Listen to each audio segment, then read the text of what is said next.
charges repel each other, or why do they attract? What happens when you rub a scale on your head and make tiny pieces of paper attracted towards it? Why does it happen? So these are the small questions which we want to understand right now. You have understood about charges in class 10. You have studied about them. Some about charge, some about current. Now in class 12th, the very first lecture, we will be understanding the deep sciences behind the charge and the phenomena which it will perform in its near surroundings.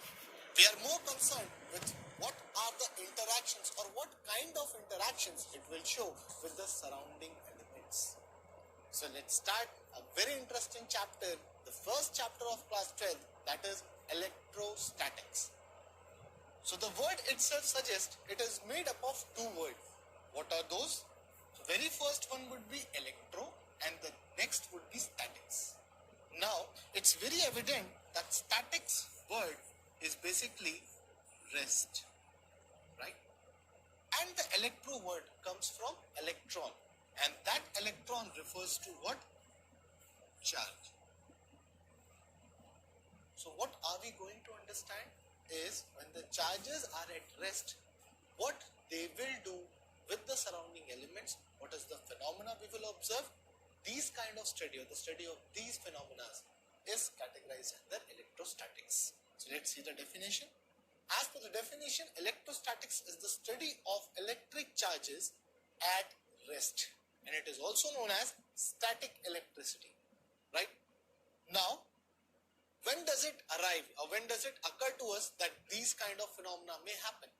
It dates back to 600 BC when an amber stone was rubbed to fur, and it was found that this amber stone is attracting small sawdust particles. So the basic phenomena of this, where charge is not moving from its place and it is performing something around, it's performing a stimulus, and that we want to understand. Right? So let's move ahead and see the main hero of this chapter, that is electric charge. We are going to understand what a charge will do at rest, but first of all, we have to understand what a charge is actually. No doubt, as far as your understanding is there, charge is a quantity which effect can be felt, it can be measured. That means certainly it's a physical quantity. And since it's a physical quantity, we are well aware that physical quantity are basically categorized into two, one being scalar and second being vector. Charge does not involve any sort of direction, that means it is a scalar quantity. So first understand what charge is, and then we can move on to the properties of charges so that we can understand this chapter better. So let us understand what is electric charge. Now, first of all, it's a physical quantity, and due to this charge, the matter acquires a particular property. What property it is? It is having a property of facing or experiencing and producing electromagnetic forces. Now, what do we mean by electromagnetic force? In class 11th, we have studied about four basic kind of forces, and electromagnetic force was one of them. And if you remember, they were central forces. They can apply force from a distance. They don't involve any medium in between them, and many such features like that. So charge is a property which enables a matter to produce or experience electromagnetic force. Next, the unit. If it is a physical quantity, definitely it is measured, and if it is measured, its unit will be there. And what unit it is? It is measured in coulombs. That is the SI unit, right? And the CGS unit for same is stat coulomb. It is just similar to that of force, where force was having one SI unit as Newton and one CGS unit as dyne. And what is 1 Newton equals to? It is 10 to power 5 dyne. So similarly, 1 coulomb is equals to 3 into 10 to power 9 stat coulomb. Can we prove this? Yes, we can, but with the formulas we will be studying later on in this lecture. And now next, what is the dimension? So dimension comes to be AT. What is A? It's ampere. What is T? It's time. How come we stand on this dimension? It is asked in school exam. So if you write from here to here, you will get 2 marks in your school exams regarding the definition, units and the dimension. Now if you want to find out how this dimension came, we can solve it like this. You know that current is equals to rate of flow of charge. You have studied this one in class 9th. With the units point of view, I can write it as like this. So now charge will be written as current into time, right? If charge is current into time, you can find out that both current and time are the fundamental physical quantities. So for current, I can write ampere 1. For T, I can write T1. Thus, you arrive at conclusion that charge is A1 T1. Or rather, it should be properly written as M0 L0 T1 A1. Both the scenarios are okay. So you can represent them as this or this as well. Both are correct notations, right? So now we know how we come to this dimension. Let's have a brief of this. So as far as what we have studied till now, charge is a physical property by virtue of which a body produces and experiences electromagnetic force. SI unit is coulomb and CGS unit is stat coulomb, and 1 coulomb is equals to 3 into 10 to the power 9 stat coulomb, which we will be calculating later on, and the dimension would be 80. So now you are well aware what a charge is, and I have also mentioned that it is a scalar quantity, right? Now let's move ahead and see what further we want. Now we want to understand what are the properties of charges. Why do we need this? In order to exploit anything around our nature, we want to understand the properties of same so that we can use it properly for the benefit of humanity, right? So when we come down to properties of charges, the very famous property you know very well is that there are two types of charges, one being positive and other being negative, and the difference is only the polarity, right? Now, like charges always repel each other and unlike charges attract each other. This is something you have studied from your childhood time, right? Now, we are more focusing why like charges repel each other and why unlike charges attract each other. This we want to understand. If we move further and we'll see they are transferable. That means you can transfer a charge from one body to another. How it happens? So currently we don't know that, but it can be transferred. Next is they are always associated with mass. Now why I say so? It is because basically the charge transfer, which we will be studying later on, is due to electrons. And does electron have any mass? Yes, the mass of electron is 9.1 into 10 to the power minus 31 kg. So when you shift one electron from one body to another, definitely you shift the mass as well.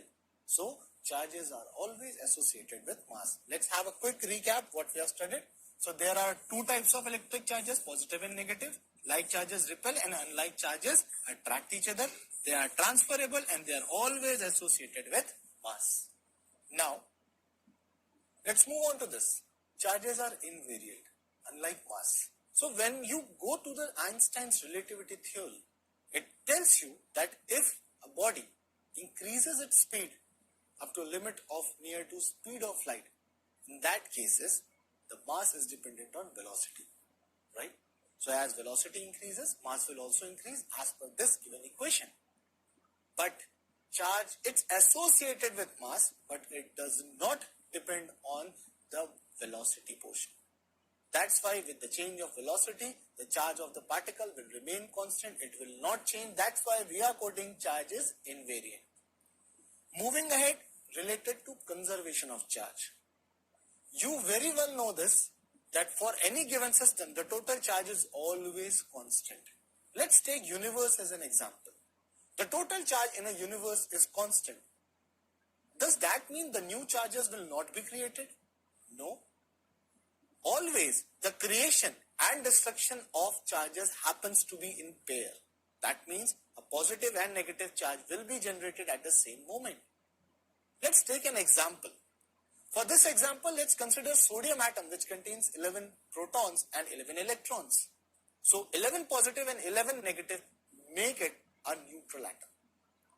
The moment you pluck the last electron, that is the electron in third shell, 3s1, it develops a positive charge and now it's a sodium positive ion, and at the same time a negative charge was created. So when you disturb the arrangement In a neutral atom, you end in production of a positive and a negative charge. That's a pair which has been created. At the same time, if you want to do the reverse, you want to converge this sodium ion and this electron into one body, then they will form a neutral body. That means both the charges have been destroyed in pair again. That's what I want to tell you. Charged particles are created and destroyed in pairs. Let's have a quick recap. So that is, charge is invariant. Next, net charge of a system remains constant. Charge of universe is constant, and charged particles are created and destroyed in pairs always. Let's move on to the next property. Charge produces electric field and magnetic field. So I'll tell you this thing. How this happens, you must be wondering.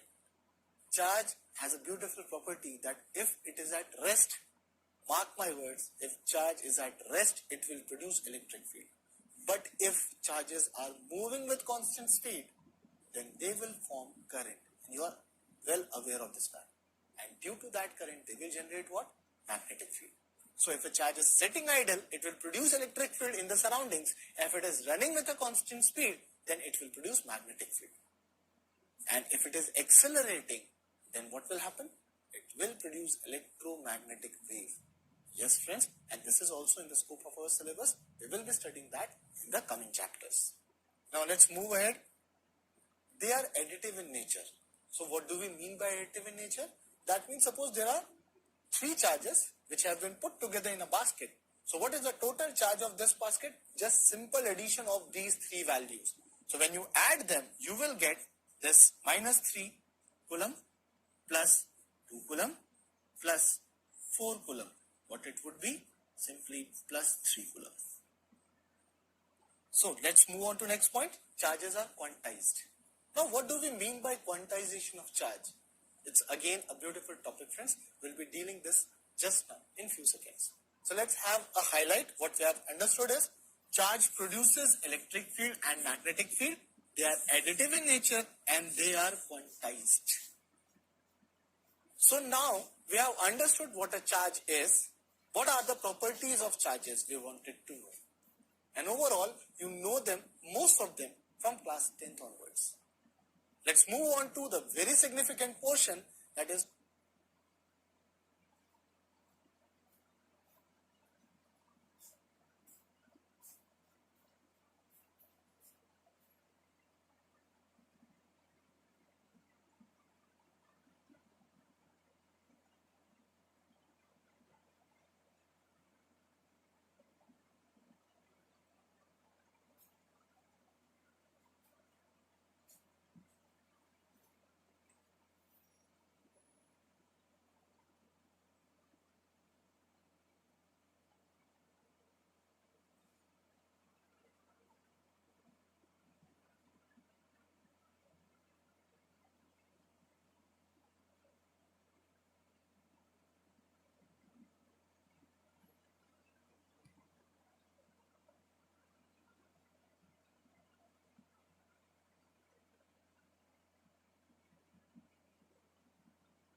So friends, let's start with quantization of charge, right?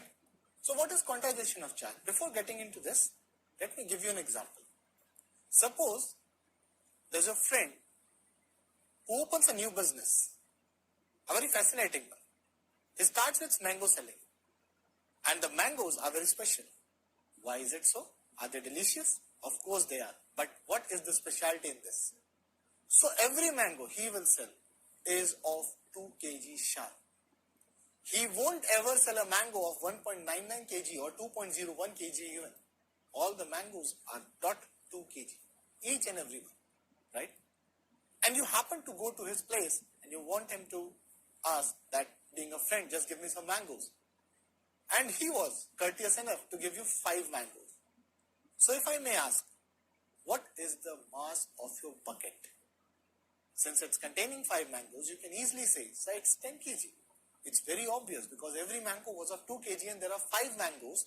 So you just multiply the number into the mass of each, right? And this exact same thing happens with the charges as well. What is the smallest possible charge which is existing independently in universe? Yes, friends, till now, as far as we know, is electron. What is the charge of electron? It is minus 1.6 into 10 to the power minus 19 coulomb, right? So what is the minimum charge you can take out from a body or you can give to a body is that of 1 electron. So if you want to take more charge, what is the next minimum you can take or add on? Charge of electron. That means always any charge on any body is an integral multiple of charge of a single electron. So let's take in this term. Suppose I take 1 electron, the charge of body will be 1 into E. Let's take E as a charge of electron. If I take 2 electrons, then it is 2 into E. If I take 100 electrons, then it is 100 into E, right? And what is the ideal case?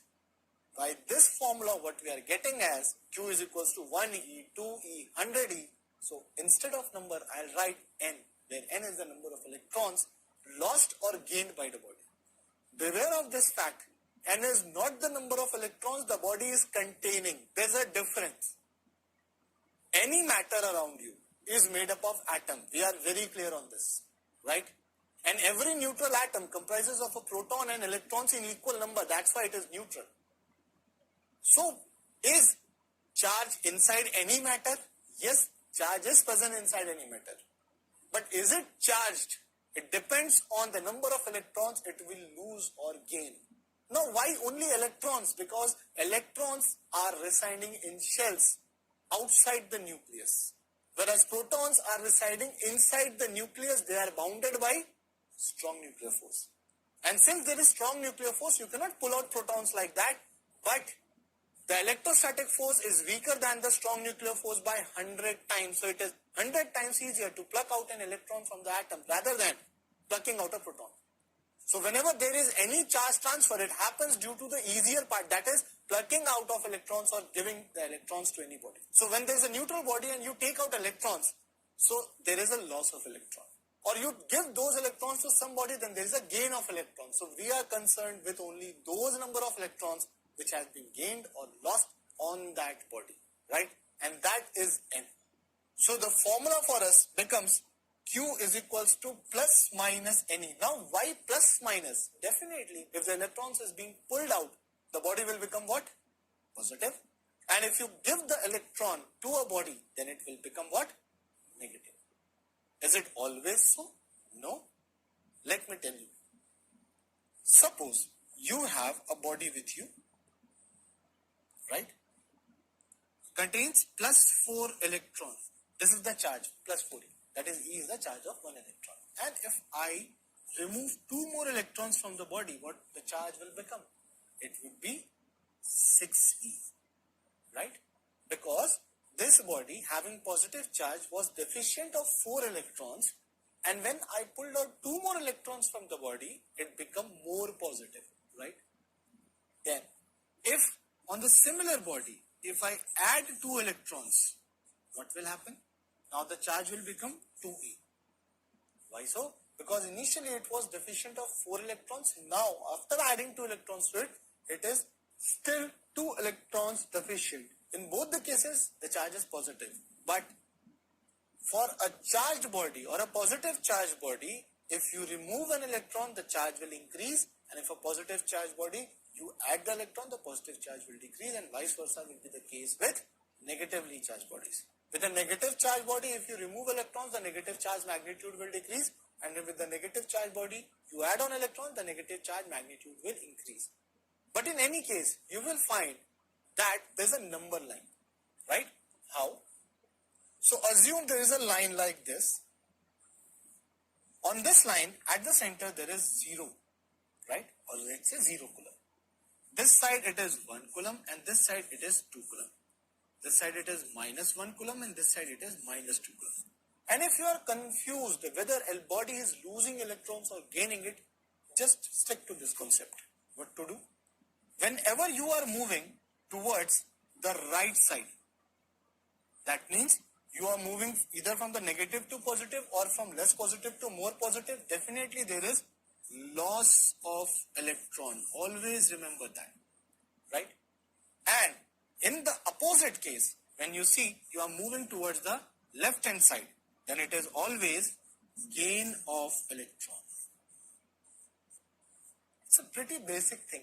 Why am I teaching you this? Because it is very useful. And at many point of time, when you get complex numericals, this will give you a clear picture whether the body has lost the electron or gained it. So it's now time to just have a quick revision of what is quantization of charge. As far as we understood, charge present on a body is always an integral multiple of charge of an electron, and which is given by Q is equals to NE, where Q is the charge on body which has appeared due to either the loss or gain of electrons, N is the number of electrons lost or gained, and E is the charge of electron, which is 1.6 into 10 to the power minus 19 coulomb. So here I have shown you only the magnitude. With sign it will become minus. Now let's take some numericals to understand quantization of charge. Let's start with a very basic question. Calculate the number of electrons required to develop plus 1 coulomb charge on a body, right? So let's start with solution, right? Now, what we want to develop is plus 1 coulomb of charge. Now, plus 1 coulomb charge, that means the electrons has been lost from the body. So there would be loss of electrons, right? Now, what has been asked is, what is this number of electron which has to be removed, right? So with the formula of Q is equals to N into E, where I don't know N, I know what is the value of Q. So let's put down the values. So this would be 1 coulomb. N I am not aware of. What is the value of E? It is 1.6 into 10 to the power minus 90. What many students do is put the sign here as well. Now that won't help you, that will jeopardize the situation. So I'll say go by the magnitude, because we have already decided that the electrons has been lost. From here if you calculate, N would be equal to 1 upon 1.6 into 10 to the power minus 90. When you solve this, you will get N as 6.25 10 to the power 18 electrons. So this is a fact. I want you guys to remember that always, in order to develop plus 1 coulomb of charge, these many electrons are required. So if somebody asks you what is the number of electrons required to develop plus 2 coulomb of charge, obviously double of this, that is 12.5 into 10 to the power 18 electrons. And similarly, if it wants to develop, or somebody wants to develop minus 2 coulomb charge, then what is the number of electrons which has to be given to body would be 12.5 into 10 to the power 18 electrons. So I hope you have understood what is quantization of charge and what is the numericals pertaining to it. But there are many more varieties. So in the next section, we will be seeing some more varieties of numericals based on quantization of charge.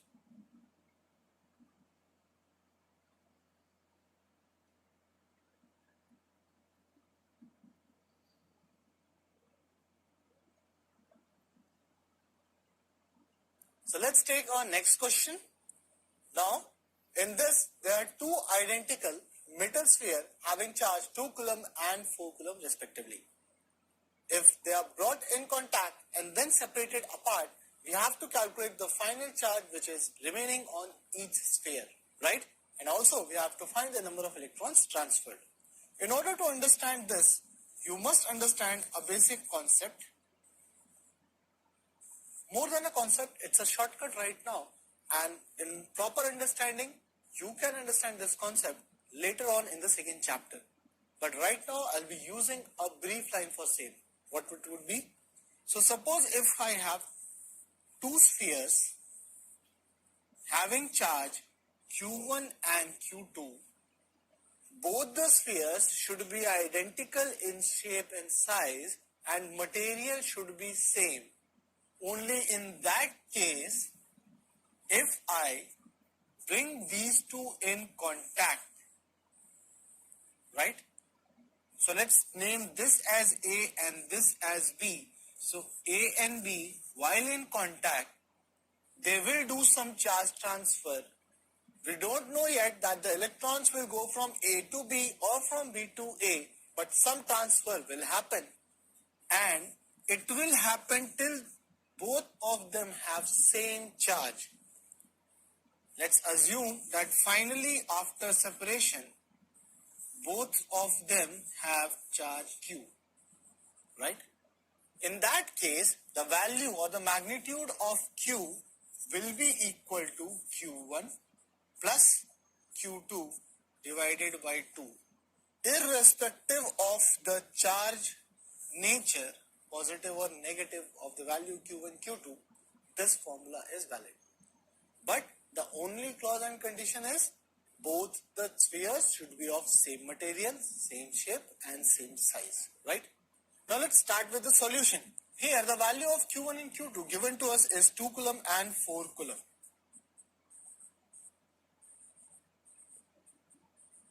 Right? So what is the value of Q? That would be Q1 plus Q2 by 2. This would be 3 coulomb. Right? That means the final charge on B is 3 coulomb, on A is 3 coulomb, right? And what was the initial charge on Q1? This was 2 coulomb and this is 4 coulomb, right? As you can see, from 2 coulomb to 3 coulomb, what has happened? Where we have moved on the number line, we have moved towards right hand side. That means here is the loss of electron, right?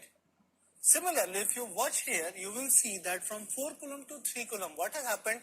Here we have gain of electron, right? Now, what amount of charge has been lost here? That is plus 1 coulomb. What amount has been gained here is 1 coulomb, right? So, who has lost the electrons? A has lost the electrons, so it will acquire a positive charge or more positive charge, and B has accepted electrons, so the magnitude of positive charge has decreased. Now, how much charge has been lost is clear to you, and with this how much charge value, I can easily calculate the number of electrons which has been lost. So, as per our previous question, if 1 coulomb of charge is lost, then Q would be 1 coulomb, which is equals to N into E. We very well know that the value of E is, so N would be equal to 6.25 into 10 to power 18, right? So now we are well aware of the amount of charge which has been transferred, the final charge on the spheres, and the number of electrons which has been transferred from A to B, right? I hope you have understood this concept. Let's move on to our next question. Now, as per this question, there is a 100 milligram body which was initially neutral. After it underwent a process, it acquired a charge of minus 2 coulomb, right? We have to calculate the percentage change in mass of body. Now, there's a twist in the question. It has been given to you, that is, there is a change in the value of charge of the body after a process. And in this case, they have not asked the number of electrons. Instead, they have asked the percentage change in mass. And we have already studied that always charge is associated with mass. That means, if we want the solution of this, first of all, we would have to calculate what is the number of electrons that has been lost, right? Or gain. In this case, definitely from neutral to minus 2, that means there is gain of electrons. Now, in order to understand the percentage change in mass of body, how shall I denote this? It should be denoted as this, right? We have to calculate this one. So first of all, I want to know the value of delta M, because M naught is known to us as 100 milligram, right? Now what is the value of delta M? Simply I can write delta M is equals to number of electrons gained into mass of 1 electron. What is the value of mass of 1 electron? That is 9.1 into 10 to the minus 31. What I want is N. So it's easy for me, if I find the value of N, I can easily find the value of this value. So, I'm solving. Q, which is minus 2 coulomb, is equals to N into E. I will get N as 12.5 into 10 to power 18 electrons, right? So, from this, We very well know the number of electrons which has been gained. After that, if I want to find the value of delta M, so delta M would be N into mass of one electron. So this delta M would be 12.5 10 to power 18 into 9.1 into 10 to power minus 31. On calculating this, you will get 113.75 into 10 to power minus 13 kg. Right? Now from here, you know the value of delta M. In order to find the percentage change of mass, it's simply percentage change would be equal to delta M by M naught into 100. Just putting down the values, you will get 1.1375 10 to power minus 11 divided by, what is the value of M naught? 100 milligram. So 100, and for milligram it should be converted into kg because this value is also in kg. It is minus 6 into 100, right? On solving, you will get 1.14 approximately into 10 to power minus 5%. This is the percentage change in mass of body, right? Now the important question is whether this percentage change is positive or negative. So since the charge has been given to the body, the negative charge is increased. That means the electrons has been accepted by the body. So the mass will increase, right? So this is a simple approach. Whenever you find such cases of electron transfer, the very first thing is you have to calculate the number of electrons which has been transferred. Let's take our next question for instance. Now in here there are three metal spheres A, B and C having charges minus 4 coulomb, 2 coulomb and 0 coulomb respectively. If C is initially touched first to A and then to B, you have to calculate the final charge on each. Now it's very easy. What we require is, there are three spheres A, B and C, right? This is having charge minus 4 coulomb, this is having charge 2 coulomb and this is initially neutral, right? Case 1, when A sphere is being touched with C, which is having 0 coulomb charge, right? What will happen in this case? On separating these two, they will have equal charges because they are identical. So this being A, this being C, the charge on them will be Q. What is the value of this Q? Simply Q1 plus Q2 by 2. What is the value of Q1? Minus 4 plus 0 by 2. That means the value of Q here would be, friends, minus 2 coulomb. This is the very first value which is important. Let's take this as equation 1. Now, in second case, now I want to touch this sphere C, which is having minus 2 coulomb charge with B. By doing so, let's draw it here. This is B, this is C, 2 coulomb of charge, and this is having minus 2 coulomb of charge. On connecting them and then separating, what will happen? The final charge, let's assume the final charge on both B and C is Q dash. So what would be the value of Q dash? Simply it would be the sum of the charge 2 plus minus 2 divided by 2, and that would be 0. That means both of them will be having 0 coulomb of charge, right? So finally, what is the charge on A? So charge on A is minus 2 coulomb. What is the final charge on C is 0 coulomb. What is the final charge on B is 0 coulomb, right? So if I write down the final answer, charge for A, QA final would be minus 2 coulomb, charge for B would be 0 coulomb, and charge for C would be 0 coulomb, right? So friends, the concept is pretty clear. Whenever there are two bodies which is same in shape, same in size and of same nature are combined and separated, the final charge on both will be equal to the average of the initial two charges of the bodies. Hope you have understood this one. Let's move on to our next topic.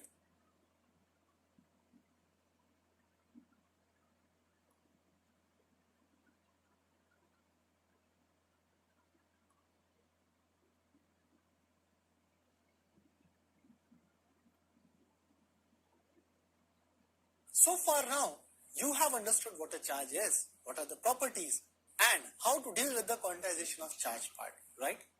But now, the very first question, how would you know the body is charged or not? And more on that, what is the nature of charge which it is containing? Previously, our elders, what they did was rub glass on a silk, and they know that glass is termed as positive and the silk would be in the negative, and then do the differential work. But since we are in a modern day, we need a device to understand that whether the charge is present or not. We can also apply the same to know the polarity of that charge, right? So, we will study a very simple device which is known as gold leaf electroscope. It's a very simple device which contains basically a metal knob which goes inside a jar, and that knob is connected to two golden leaves. Whenever you will touch a charged body on this metal knob, it is being connected to these leaves. So suppose this body is negatively charged, so it will transfer its charge to the metal knob as the charges are transferable, and this negative charge will flow on these gold leaves which were initially close to each other, but as they receive the negative sign, they will deflect apart. So you will instantly come to know that this body is charged. But in order to understand whether the body is positively charged or negatively charged, what you have to do is, once you will charge this system with a negative charge, now what you do, you bring a positive charge towards it. When you touch this charged body with positive charge, what will happen? Some of the negative charge will be neutralized and the gold leaf will collapse. So if I bring a body near to it or touch with it and the leaves collapse, that means this new body is having positive charge. And vice versa. If this body is touched to the metal knob and the leaf diverges more, in that case, this body is negatively charged. So, one point is to know whether the body is charged or not, and the second, find the polarity of the body. So let's have a brief review of the same. Now, it's a simple device to detect the charge on body, that is gold leaf electroscope. Consists of vertical metal rod closed in a bottle with two gold leaves attached to its bottom end. And when the metal knob is charged or touched with a charged body, then the leaf will diverge, and the degree of divergence is an indicator of the amount of charge. More the charge, more will be divergence. But I just now stated a very important term. When a charged body was touched to the metal knob, the charge was transferred. Now the question arises. The charges are transferable, we know. But will this happen always? No. Will the charge transfer happen on a rubber body, or a wooden body, or a plastic body? No, it can't. So why does it happen on a metal knob and why it does not on insulators? Now what is an insulator? So let's understand the proper condition which will allow the transfer of charge. So materials we find around ourselves has been categorized into conductors and insulators. This is very well known term to you. What are conductors? So conductors are the one which allow electricity to pass through them easily, right? So let's understand substances which allow electricity to pass through them are called conductors. One more important property we have to understand. Whenever you give any charge to a conductor, it will not conglomerate at a point. Rather, it will distribute evenly throughout the body, right? So let's understand this point. When a charge is transferred to a conductor, it quickly gets distributed over the entire surface of the conductor. This is important, right? Now let's move on to the next part, that is insulators. What is an insulator? So, non-metals are insulators. Why? Because they do not easily allow passage of electricity through them. Example, glass, plastic and wood. You very well know this one. Then, if some charge is put on insulator, then it stays at the same place. It will not get distributed as it was happening in conductors, right? Now let's move on to a third variety. This third variety you have not heard yet, but it is the backbone of digital world. That is, the third variety is semiconductors. Now as you can see, it has been placed between conductors and insulators. So why? Because it shows the property of conductors and insulators as well. It just needs certain conditions to be satisfied. Let's see what a semiconductor is. So a material which is intermediate between conductors and insulators because they partially allow movement of charges through them. Now, when we have understood the materials as conductors, insulators and semiconductors, it's time to understand one more important thing. That is earthing or grounding. This is a common term and it will be used many a times, but it has huge applications.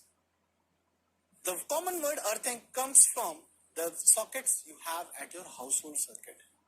There is one live wire, then one is the neutral wire, and one is earthing. What it is? Basically, it prevents you from shock. How so?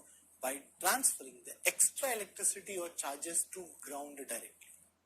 So in order to transfer the extra charges to ground directly, we have to do something, and that process is known as grounding or earthing. Let's see. So in here, when a charged body comes in contact with earth, the excess charge on the body disappears, right? And this causes a momentary current because the charge is flowing from body to earth. That means there is a flow of charge. And this will form what? Current. And this process of sharing charges with earth is called grounding or earthing. And theoretically we say we can give infinite charge to earth, it will accept. How does it happen? Let's see that. So there is a body which is having charge. Lots of charge are there, right? Now, if I just touch this circuit manner part, so what does it mean? That I have connected a wire from body to the ground. In that case, some positive charge will go directly to the ground. And this proves that the extra charge has flown to ground, and this produces the momentary current, and this is known as grounding or earthing.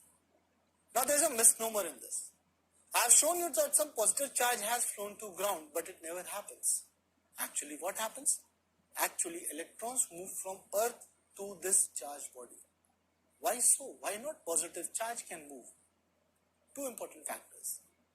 Earlier also I told you that proton is bounded inside the nucleus of the atom. It is not free to move. That's why the protons cannot get out of the body and move to ground. And for second part, the mass of protons is much more than electron, as you are well aware of that, right? So it's nearly an order of 10 to the power 4 difference between them. That means electrons are of lighter weight and they are a sort of free elements as compared to protons in the atom. So they can be motile. That's why the electrons move from earth towards the body to neutralize this positive charge. So in showing this positive charge going to ground, that's okay because some positive charge has flown. So basically what happens? You assume current is moving in this direction, and you also know the current flows in the direction of that positive charge or negative to direction of the electron. So this both is satisfied. And this is the process of grounding. Let's have a brief review. So in this, when a charged body comes in contact with earth, the excess charge on body disappears. This causes a momentary current to pass to ground and through the connecting conductor. This process of sharing the charges with earth is called as grounding and earthing.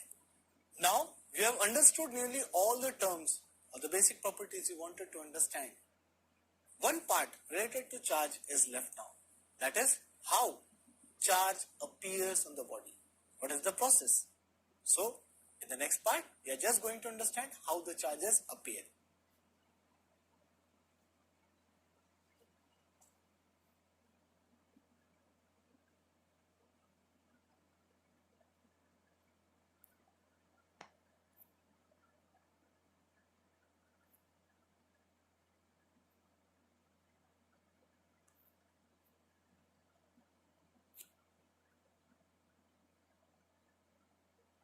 So, how does a body gets charged? There are different methods of charging a body. The very first one is the very primitive method. Remember, when we used a scale and rubbed in your scalp, the scale became charged and it started to attract the small pieces of paper. That was due to friction. When you rub one body on another, the loosely held electrons of first body due to thermal agitation are ejected out, and which is accepted by the second body. So the first body which loses electron will become positive, and the second body which accepts electron will become negative, right? So this is known as charging by friction, like the glass and wool or ebonite rod or silk or a plastic scale and your hairs, right? Now the next method is charging by conduction. Now what happens here? When a charged body is brought into contact with another body and both are of conducting nature, in that case, the charge on body A and this body B is uncharged but both are conductors. When you bring them in contact, the charge from A will flow to B, right?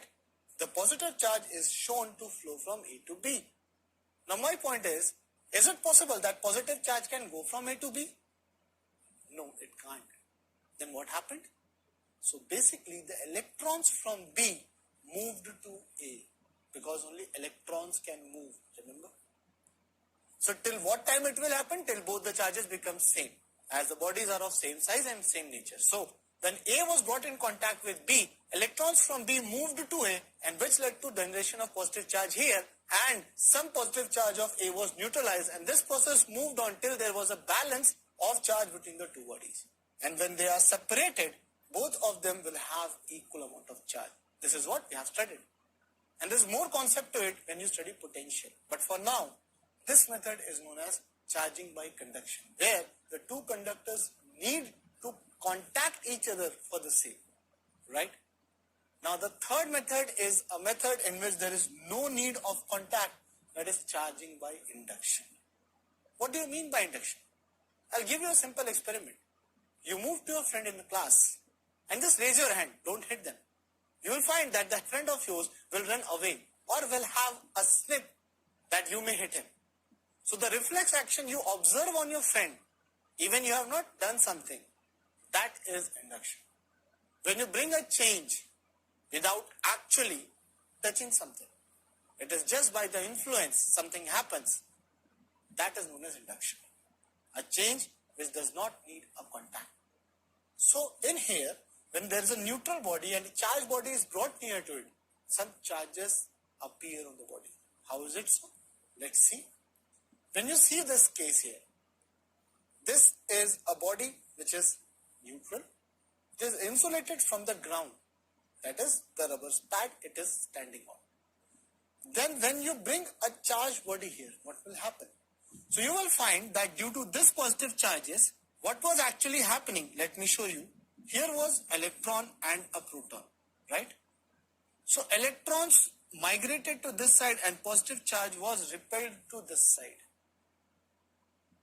Now the electrons are condensed here and the positive charge is being pushed here. You can see both are of equal magnitude and opposite in nature.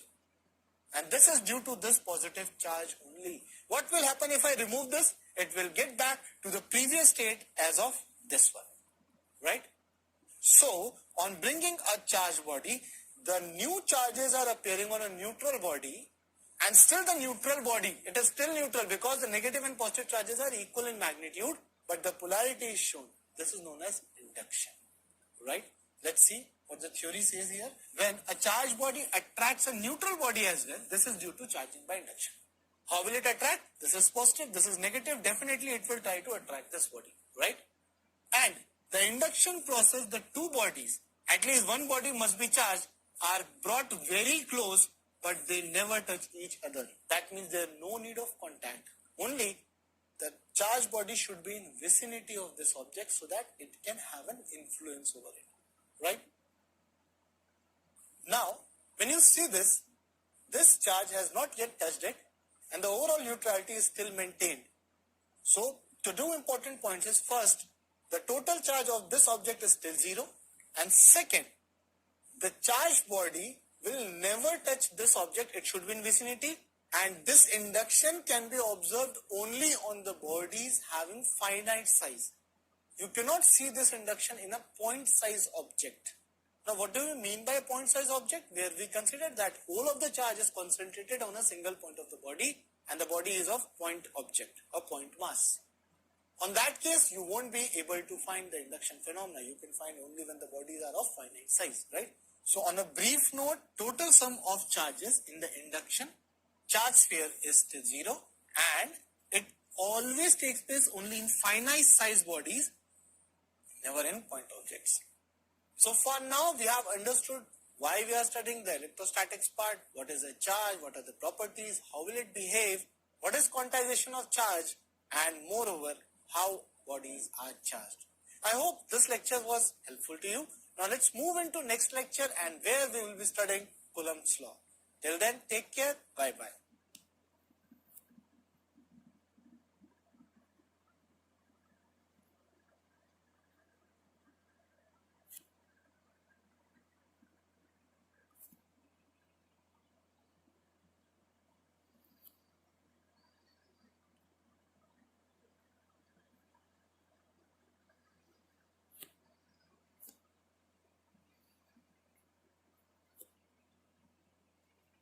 Hello friends, I welcome you to the second lecture of this chapter, electrostatics.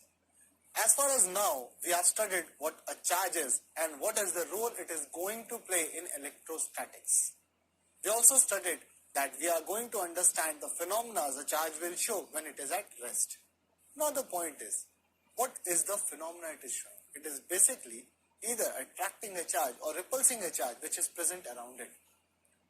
Now, definitely it is exerting some sort of force. Which force is it? It is a field force. Why is it a field force? You must be remembering from the class 11 that there are two kinds of forces. One is a contact force and one is a field force. In contact forces, you need to have a direct contact between the two bodies, whereas in the case of field forces, there was no need of that. Just giving you an example, if you go to your friend and slap him on his cheek, then that's a contact force because you are applying a contact between your hand and the cheek of your friend. And if you want to do this with a safety measure, then what you have to do, you just take a chalk and throw it from away on your friend. In that case, the force will be applied, but there is no need of contact between your hand and the cheek of your friends, right? So this is a field force. Similarly, the charges are also applying field forces on other charges. Now, what is the magnitude of this force? And what is the direction of this force? And what will happen if three forces or four forces or many such forces are applied together on a charge? These questions were there in the minds of Charles Coulomb as well. What he did? He did certain experiments and gave us what? Coulomb's law. So let's start with Coulomb's law, friends. According to Charles Coulomb, the magnitude of electric force exerted by one charge on another can be measured by the help of a device, and that is known as torsion balance, right? Now, before going forward, NCERT quoted a beautiful line regarding the charges, their product, and the force between them. I want to quote that line for you, but before, we have to see some of the important observations. Like the very first, we want to find the summary of interaction between two charges. So there are charges Q1 and Q2, and this would be the product of the charge, that is Q1 and Q2, and what is the force between them. You are very well aware of the fact that like charges repel each other and unlike charges attract each other. But NCERT wrote this line in a very different way. Let's see how. So when the two positive charges were there, the product of the two charges would be positive. That means the value would be greater than 0. And obviously positive and positive will repel each other, right? Then moving forward, if the two charges are negative, again the product would be greater than 0. And again there will be repulsion. Similar to the cases you will see that positive and negative, in this case the product would be negative, that means lesser than 0. And yes, the force would be attractive. And similarly for the case of vice versa, that again this will be less than 0 and it would be attractive. NCERT gave this beautiful line that whenever the product of charges is greater than 0, there would be repulsion. And whenever it is less than 0, there would be attraction. So, we are firm in which case there will be repulsion, in which case there will be attraction. Now let's see how the repulsive and attractive force can be measured. So Coulomb stated that whenever there are two charges, there will be some interaction between these two charges, right? And let's consider these two charges as Q1 and Q2, and we will find some important facts. The very first fact was that force between these two charges is directly proportional to the product of the charge. Remember this. Now, if I increase Q1 or Q2, in any case, the force will increase. Next, the force between the two charges was inversely proportional to square of the distance between them. So if Q1 and Q2 are separated by R, then the force proportional here would be 1 by R square, right? And in the third case, always remember, and I hope you remember the electromagnetic forces we discussed earlier as well. They are the central forces, and the central forces have some important features, and acting along the line joining the center is an important feature. That means this electrostatic force is applied along the line joining the charges, right? Whether they are attractive or repulsive, that's not an issue. So the three important points: that force is proportional to the product of the charge. Second, force is inversely proportional to the square of distance between the charges, and it is going to act along the line joining the two charges. The summary of these three. So when we combine the three observations, what will we get? These are the two charges separated by distance r. We will get as F proportional to Q1, Q2, right? Now F was inversely proportional to distance square, right? If I combine these two, what I'll get is F proportional to Q1, Q2 divided by R square.